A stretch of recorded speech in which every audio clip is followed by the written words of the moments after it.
Movida violenta. Il questore di Vicenza, Paolo Sartori, usa il pugno di ferro. Chiusa per 10 giorni una discoteca in Via del Commercio. Gli accertamenti di carattere amministrativo che sono stati fatti fino a questa mattina mi hanno consentito e determinato ad applicare questo provvedimento di chiusura in base all'articolo 100 del testo unico delle leggi di pubblica sicurezza, proprio per far fronte a una gravissima situazione di compromissione dell'ordine e della sicurezza pubblica.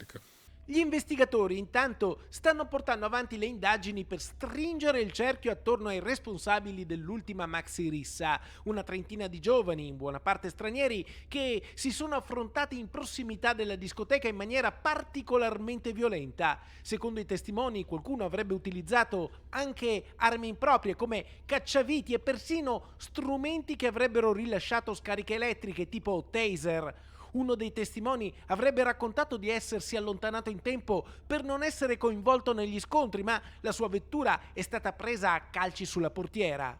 Adesso gli uffici della questura stanno analizzando altre testimonianze, stanno analizzando dei filmati che possono essere utili, che riteniamo possano essere utili per identificare i partecipanti alla rissa.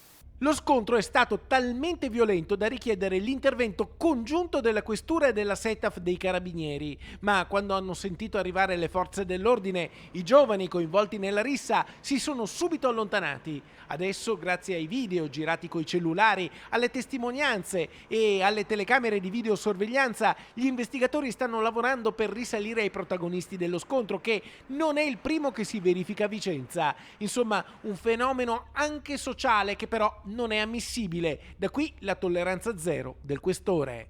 Personalmente ritengo che si debba intervenire in maniera decisa e drastica, cosa che ho sempre fatto e continuerò a fare anche nel futuro.